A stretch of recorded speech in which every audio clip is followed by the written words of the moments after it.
Well, to be honest, it's not been the easiest of festive periods for us here at Bournemouth. We've had a real struggling run, which we just appear to be creeping out of. We've had a couple of really fortunate cup draws as well. Today, though, with our league form stuttering into mid table, we're going to focus on cup competitions, trying to secure a top 8 place in the Europa League and then a big banana skin in the FA Cup.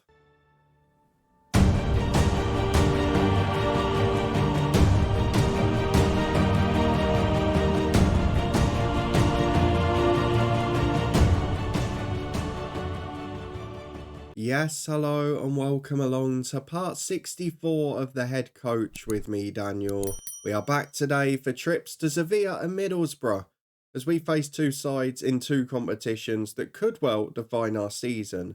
A result of Sevilla, who are really struggling in the Europa League, should secure us a top 8 finish in the Europa League phase, and we also go to Middlesbrough a banana skin in the FA Cup as we look to retain that trophy, having reached another domestic cup final. If you're looking forward to all of that, as well as our dwindling league form, we're only actually 10 points clear of the relegation zone now, then please do put a thumbs up on the video. We're going to reflect on a little bit of transfer work as well. There have been a couple of ins and outs, but we have had our budget reduced due to poor balance and financial situations again. As you can see, we're over the wage budget. We're creeping towards that 100 million debt again. It's not looking great on that front, but with progress in Europe should come a little bit of money. For now though, let's go and start with transfer news before we reflect on our really poor form.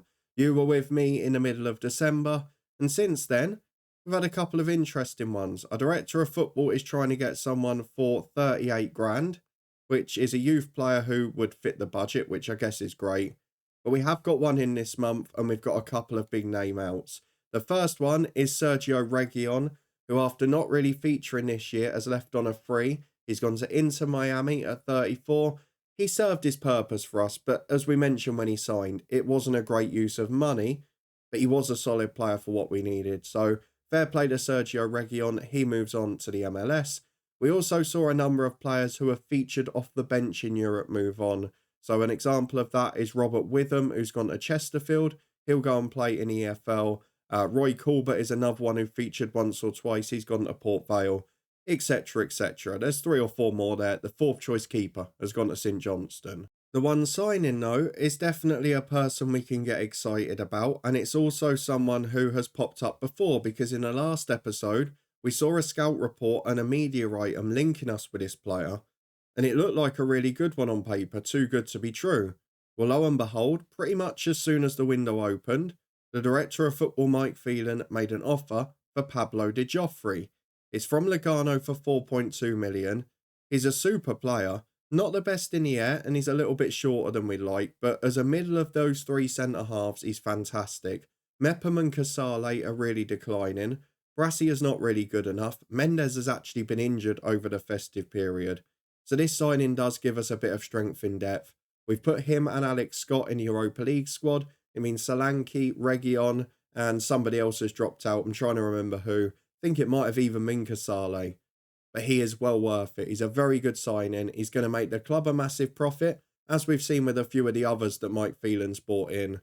But with the budget being cut after that, and the fact that we've not got any money in the bank at all, it is definitely the end of the window work, which is why I'm probably not that worried about coming back for deadline day this time. The only other player who's transfer listed at the club is the centre forward, Solanke, because he is not wanted. He was mentioned in the backroom meeting as someone out of contract at the end of the year, not worth his wage and declining. He got transfer listed as was requested there by the staff. There's a few others wanted as well. I would happily see Leonardo move on if Antwerp come in, but they ain't going to be bidding 60 million, are they? The likes of Doigan Karnazeki I'd like to keep. Lewis Miley I'd really like to stay. We'll wait and see what the rest of the month brings. Overall, though, it is going okay. We're creeping through in cup competitions, but in the league, we've been a bit disastrous because you were with me as we beat Villa and lost to Chelsea. And following that, we didn't win a league game until this last weekend just gone. We lost 5 or 6 out of 7. We managed to get a couple of draws in there, but it was not a great effort. We beat Nordsjælland in the Europa League 3-0. Gabe Osho was playing centre-half for them, the Luton man. Wilco van der Lack scored early for us though, before Damsgaard and Lopez added late goals. We lost 4-1 at home to City, which was probably a bit of a worry for me because we don't often fold. I don't remember the last time we conceded 4. We don't normally lose games heavily, which in that instance we just did. We were 3 down in 17 minutes. Haaland got a hat-trick. Caicedo's there and got one. Wasn't a good day. We then continued our lucky Carabao Cup run. A 0-0 draw at home to lower league opposition. The third time we've drawn against lower league teams at home this year. And the third time we've won on penalties. Damsgaard missed, but so did Sam Curtis. And Manuel Barreto was the hero again. We then lost 2-0 at Arsenal. Patino got a brace. A man we know very well from our Luton switch save. A little bit better in this universe as well, by the way. Then on Boxing Day, a point against Everton to stop the rot. Jose Manuel Lopez with the first and the last goal of the game. Everton actually scored with their first 2 shots in this match. A man who we almost got on loan, courtesy of Mike Phelan 18 months ago. And Jared Branthwaite, who's still there, looking pretty good at the age of 28. A regular in the England team here. A 1-0 defeat followed at Sunderland in a game where again we were probably the better of the teams. Before a 2-2 draw at home to Leicester, we almost did it, and it's the second time where our time-wasting tactics haven't worked at the end. Tony Martinez with a 96th minute header from a corner. 3 injuries picked up in that game. Scott's the worst, he's only just back on the bench today. But Gedson Fernandez and Marcos Leonardo with 1 apiece for us to get a point. After that busy festive period and with the squad looking pretty tired, we rotated heavily for the next 2 cup games. We drew Chesterfield away in the FA Cup third round, a League One side. Viktor Siganov scored the winner. We were comfortable, but we weren't great, if I'm being honest. Then we got the lucky draw because we mentioned what could have happened in the Carabao Cup semi. Not only did Salford shock Championship opposition Wolves, we then drew them in the semis with Newcastle facing United. And to make things even better for us, Newcastle beat United, so we've got a chance going into the final. But we drew 1-1 in the away leg against 10 men, an embarrassing effort. Jose Manuel Lopez got our goal. They hit the bar after they went down to 10. It could have been a very difficult night. We then lost 2-1 at Brentford in between. Lopez got our goal, but we were beaten. And then the home leg against Salford was almost a disaster. We went behind after 63 minutes.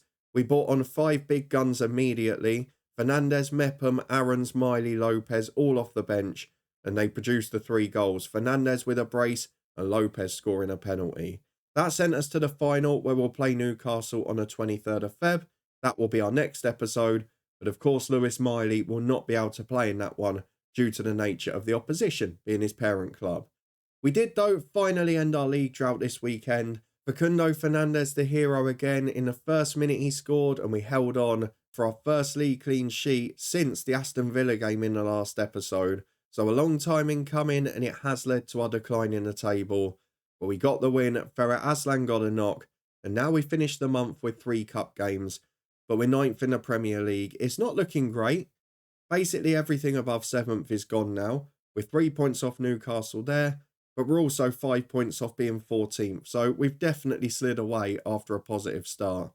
But looking at the rest of this month now, we're going to rotate against Sevilla and PAOK. I want to make sure that, yes, we're going to get through anyway. If we get in the top 8, great. But I want to make sure that we've got a first team for Borough because we've struggled in cup games generally this year. And I do not want to get shocked there. With more busy fixture schedules coming up, we've got to be careful with the way we use the squad. So we're going to rotate today, hopefully get a result. If not, we'll trust ourselves at home next week. But for now, Sevilla and Borough, the 2 matches. Let's go and see how we get on.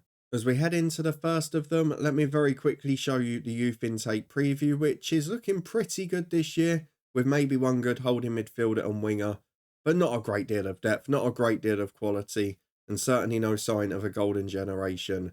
But let's see how we get on in this one. Away to Sevilla, who I've no idea what they're doing down in 35th. Of course, we've got the Spanish league loaded, among many. They're actually 14th in that division as well. They've had a managerial change. They're 3 points off the relegation zone. And they've got a former Galactico there. Pretty sure he was at Real Madrid in that era. Yes, he was, 00 to 05. It's a very interesting team because they are so good on paper. They've got the likes of a 30-year-old Sancho, Nianzou, many FM players will know. Maybe a few too many they've allowed to get over the hill when it comes to age, but they've got some great young players in the squad still. Very interesting. I'm not really sure what to expect from them. We've got a few players out, but we're rotating massively. Annoyingly, we can't do the full 11 because Casale and Solanke aren't registered. But Sancho the man to close down. And this is the team I've gone for. Barreto gets more experience, as he has in most of the Europa League games this year. Mepham, Nelson and Brassiat make up a back three. Ollie Byrne and Luis Giorgi, the backup wing-backs, with Damsgaard and Miley in midfield. And it's Victor Siganov and Van der Lack out wide, with Marcos Leonardo up front. He's been displaced now as the first-choice striker by Lopez, which is why I'd be happy for him to be sold on. We've got Alex Scott back on the bench after injury, Mendes and Aslan not far away, and three youngsters at the bottom if we need to bring on others if the game's either won or lost by away. Let's go and get through to it. The Europa League penultimate league stage match. We only probably need a point to secure the top 8. We are currently on 16, 3 points the gap to 9th. If we make it 4, 17 should be enough to see us through. It generally has been in the past. So let's submit the team and see how we get on. It's AFC Bournemouth heading off to Seville. Well, with the cold on the way in, let's hope that moving over to Spain for a night in the middle of January will help out with a slightly warmer climate. They've got a team with a few familiar faces, as we've talked about, the key one being Jadon Sancho, who we've been told to close down. They've also got a few experienced, familiar names on the bench, and we've got most of our first team there too. So let's just go and tell the lads to impress us. Ollie Byrne's been playing better this season, I've got to give him credit, but his attitude, as a player who's thrown away being a wonder kid, is baffling. For a fairly determined character, his professionalism and his ambition must be miles off. But let's go to the first half. It's not too much of a pressure situation, this, because we know we're going through regardless, but to get in a top 8 and miss out on some of those extra games in the last 32, the extra knockout game, the risk of going out, and of course the money and coefficient that comes with the last 16 is crucial in our current position. I'm hoping as we go into the first half with the epic Europa League graphics that we can make it count here at a side that have really struggled this year in Europa League. As Victor Siganov has got a free kick in a dangerous position, he's declining physically and pretty much everywhere else, but it doesn't stop him taking a free kick. Forces a good save, it's a corner kick now. Can we make it count? It's a lovely trip for the fans as well, isn't it? As Damsgaard has got the chance to cross. Not sure they've got the stadium quite right here, that ultra steep one that looks really scary. As Siganov gets the ball out wide on the right, cuts back to Chris Mepham, who was returning back from the corner, and he finds Ollie Byrne to Nelson.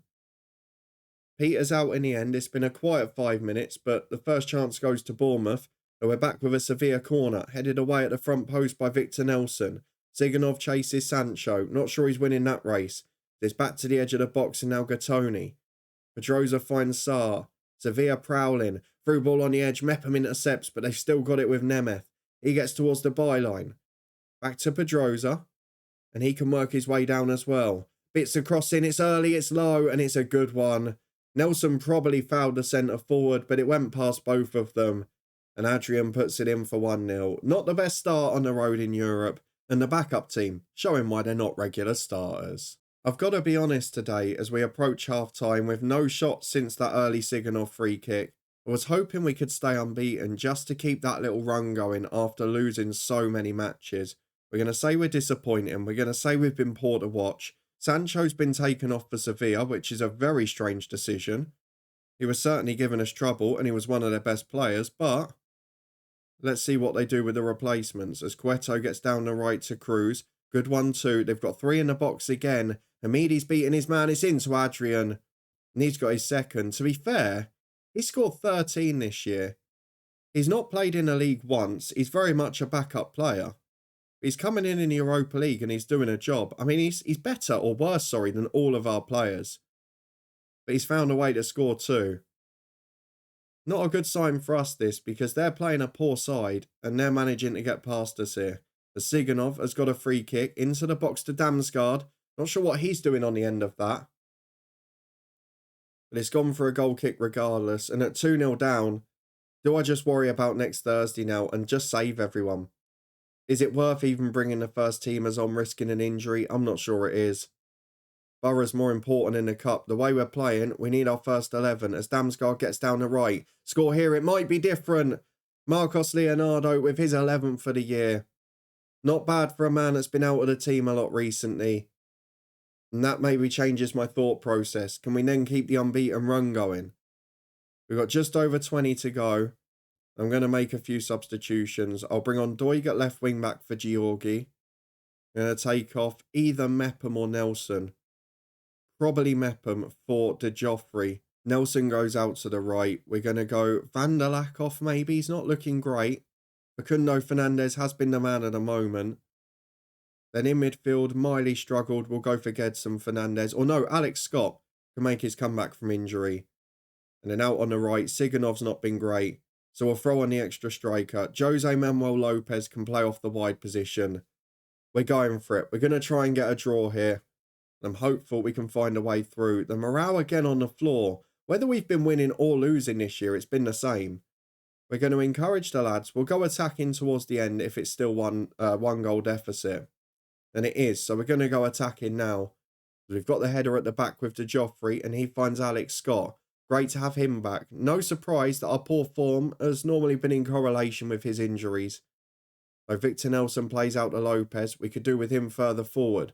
Damsgaard finds Nelson. Down the line to Byrne. He releases Scott. Options in the middle. Leonardo's there. Oh, I thought he'd scored it. Big chance and he puts it wide. And now it's going to be Lopez with a free kick in the centre circle. Again, not sure why he's taking it. Should really have been him and Scott the other way round there. As it is Sevilla breakaway. Adrian's on a hat-trick. And Van Rooij breaks down the right, but Scott does well. Damsgaard finds Byrne and up to Fernandez. Good first touch. Down in the left, he's got Leonardo inside. Fernandez alone. Cross to Leonardo. 2-2. Big finish in the 89th minute. The point we probably need to get through. And most importantly, keeping a little unbeaten run going. Showing that we can go in the right direction. That's really important at this time. A good comeback from 2 down. A really important result. And I'm thinking 17 points will be enough that we can then play the reserves again next week. I mean, there's a 2-point difference, but I would feel fairly confident there. Let's go and get through to the weekend though, because that is the one that worries me most. We've got Middlesbrough away in the FA Cup. A bit of a banana skin, one of those games where it would be a surprise but not a shock. Borough fighting for the playoffs in a champ. They're 12th, they're 5 points off the top 6. They've still got a fair few good players. They've got some big earners at the club as well. This is a team that could cause a surprise. They've had a week off as well, and they've been in good form. 3 wins in a row, and they drew at Aston Villa and then beat them in a home leg in the replay. And Aston Villa, I'm pretty sure, are up above us in the Premier League. No, they're 3 points behind now. That only because we beat Palace last Saturday as well. This is going to be a very tough game, but crucially, the draw also means money into the club. Everything else is going okay. And the cups are what we're going to focus on this year. I want to win something and then go for a big job in the summer. So let's see if we can do it again in the FA Cup as we go away to Championship opposition in Middlesbrough. Well, here we are then. Fitness test time as the Bournemouth fans face the arduous task of a Sunday afternoon trip to the northeast. Ferret Aslan should be fit for the bench. Mendes will give another few days off. But overall, we're looking in pretty good nick. We've got a couple that obviously didn't feature on Thursday, like Solanke and Casale. Casale did complain that he wasn't in the squad, but there's not much I can do about it now. Let's go and have a look at the 11 we can put out. We'll allow the assistant to pick it, and then we'll adjust as needed. Well, given the nature of his recent injury, I have decided to give Ferret Aslan a few more days. He'll go on the bench for Thursday and then come into the team next Sunday. We've also given Mepham a rest after midweek. We'll drop the goalkeeper out because Barreto deserves to play the cup games. And Marcos Leonardo is not fit, so can't feature in this one. Not that he's done a great deal out of Europe this year. 7 goals in the Europa League, only 4 in the Premier Division. So maybe not offering as much domestically. If we have a look at our team for today though, the only other real surprise is that Alex Scott is on the bench. I'm easing him back because he keeps getting knocks and I want to protect him as well as possible. So Miley starts again. Siganov keeps his place on the right. And I think Nelson stays in the defence if he played in the week, but that's about it. Barreto in goal. Nelson is joined by De Joffrey and Schmidt with Aarons and Doigen at wing back. We've got the midfield lone duo of Fernandez and Miley. Siganov and Fernandez out wide. And then it's Lopez up front, the man of the moment. We've got 19 goals between them two. Let's hope they can add to it today. Can we avoid the FA Cup banana skin? Well, let's head to the northeast and find out. Well, it's just 3 changes for a Borough side that have had a whole week off before this game. A couple of familiar names in their team, Norton Cuffy, Davis, Aziz. On the bench, you've got Marcus Force and Seni Dieng, 2 originals. You've also got Jimmy J. Morgan, who's a good player in FM. Austin Trusty there as well. Lots of well-known names. For us, we're basically as close to full strength as we can be without taking silly risks on injuries and fatigue. So going into this one, we're doing what we can. We're trying to treat the cup with respect. We've rested people specifically for a fixture against a championship team. Every cup tie we've played this season against a championship side has been a draw and gone to penalties. But they were all at home. What can we do on the road? As Victor Siganov with an early free kick. Deja vu from the Sevilla game, that.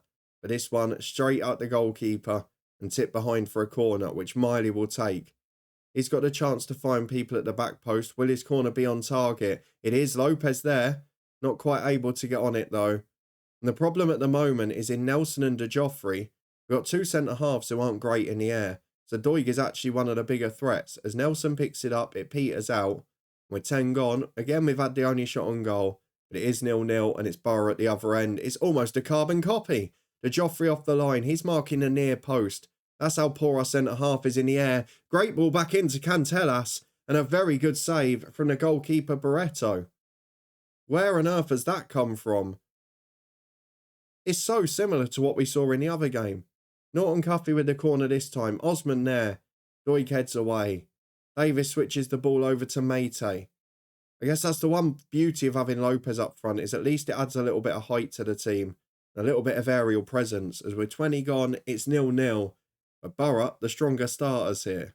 We're 10 minutes to half time. It's definitely quietened down a bit. And while the match dominance has been shared a bit, we've not really offered a lot to suggest we're going to get through comfortably. And we've got a big problem on the stroke of half time. Our centre forward Lopez has picked up a tight hamstring. The backup Leonardo is not fit, as we know. So on comes Dominic Solanke, who has spent most of this month on a transfer list. He's still a good player, but physically he's done. And to be fair to him, he scored 3 goals in 19 appearances this year. And he's not really looked great or potent. So a bit of a worry for me in the final 6 months of his contract. This might end up being one of his final games for the club. Let's see how he gets on, because he's not going to play in Europe again. He's out of that squad. He's not going to feature much in the league as third choice. Barring an injury crisis, this could be the swan song. A man that was a hero when we first joined the club. That first half a year as super sub, he was phenomenal. He's past his prime now, but we need something. As Sadliak finds Laycock. Good challenge to Joffrey. This is heading to a 1-0 Borough win, I can see it. Jimmy J. Morgan cuts in from the left. No one closes. Barreto's having a game of his life in goal. He's been absolutely phenomenal, the sub-keeper. And the match momentum is firmly with Borough. We're picking up bookings. We're looking desperate at the back. I thought that was going to be a penalty. Free kick for handball. An hour gone. We've got to do something, I think. I'm going to bring Alex Scott on for a very tired Miley, who's had the busiest match load of the week this week. We're going to take off Doig for Georgi. We're going to take off Schmidt for Brassia. Or are we? No, I'm going to leave that for now. Siganov will come off on the right for Van der Lack. And it leaves us with one more if we need it. So we'll get through another 10 minutes or so. As the Borough keeper's got the ball. As pending changes, I'm fearful of what's coming next, because you know what the answer normally is. Ward's kick as far as Gedson Fernandez finds Miley. There's always a goal, but will it be us this time? Solanke shoots. That is awful. Why on earth did we see that as a key highlight? 65 gone, it's 0-0. Can the 4 changes make a difference? Well, a goal kick for Borough as they try and get on the front foot. We're into the final quarter with Van der Lack on the ball. Can we see those physical attributes? Not a natural on the right-hand side, but he's doing a job for us here. And his cross is pretty poor. It's headed away well. Alex Scott picks it up. The only sub that really improves the team here. Georgi is improving in training, and he finds Schmidt. And it's back to Joffrey in the middle of the 3. Still settling in at the moment. Gedson goes back to Nelson. Support out wide from Van der Lack. This time he can cut in, which may suit him more. Finds Alex Scott and Joffrey again. Good possession from Bournemouth, but where's it heading? Scott forced backwards again. What is key about this? Unless it's going to be the greatest goal of all time. Through to Solanke. Is it the final swan song? No, it's a brilliant save. What a move from Bournemouth. But the goalkeeper comes to the rescue. Alex Scott will take the corner. There's 5 in there. Solanke's still got an aerial presence, to be fair. The corner's punched poorly. Van der Lack brings it down. The ball out to Scott's paw, but he makes the tackle. Schmidt finds Gedson Fernandez. He's been robbed. Laycock's away. Not good football here. Middlesbrough breaking clear, but it does peter out. We're just about the better team at the moment, but I can't say that with enough confidence to win it. I'm going to bring Ollie Byrne on at right wing back with 10 to go. Just give us a bit more pace and depth out wide. Just the physical fitness is crucial now. We've got pending changes as Alex Scott nicks it again. Georgie chips over for Solanke. Oh, he's hit the bar. Marcus Force on for Borough. And Dominic Solanke, he's had 2 that probably a year ago he would have put away. 4 minutes added on. I think we're going to a replay. A game that neither side wants, but we've got to embrace because we're still in the cup. We've still got a chance and we've avoided the banana skin, which at the moment is all I really care about. We keep the unbeaten run going again, which is crucial. We got Lopez off quick enough that he's only out for 3 days. We won't even involve him on Thursday night. He'll be safe for Liverpool next weekend. That's not too bad for us. Reading Bournemouth rearranged, but it does make February look very busy. If we end up in the Europa League last 32, as in we don't make the top 8, we're going to have proper fixture congestion, aren't we? As it is, we've now got a midweek game just before the cup final. We've got another one a week later as well. But we're still in the FA Cup. We're still unbeaten in the Europa League and we're in the Carabao Cup final. Overall, we can't have many complaints. We've got a home tie now in a replay. We should get through that. We've got a friendlier month on paper once we get through Liverpool and Newcastle. Burnley, West Ham, Hull. Hopefully a chance to get results. But you know now what we're going to be back for. The Carabao Cup final against Newcastle. Lewis Miley's parent club.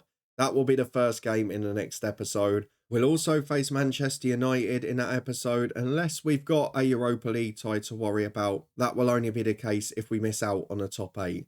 So I hope you'll come and join me to find out if we make it. But for now, if you did enjoy this one, a fight back in Seville and a gritty draw at Borough, then please do put a thumbs up on the video. Let me know what you think of the new centre half.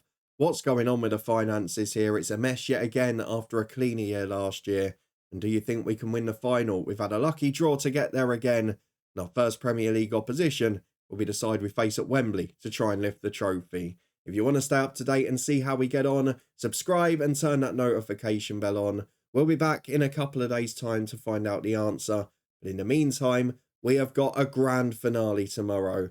Another big season with Southend United in our one club story. And it's going to the wire. Come and join me for it at the same time tomorrow. This will be back in 2 days' time, but in the meantime, you can find all the other key playlists, the Twitch channel, the football podcast, and so much more up in the eye above. Please do check out the sponsor HelloFresh if you haven't seen them before. 60% off and free delivery on your first box, and you help support the channel too. The link in the description if you're in the UK. But thank you very much for watching, for being here as always, and I'll see you back here next time. Another trip to Wembley, and hopefully another big chance to wrap up silverware.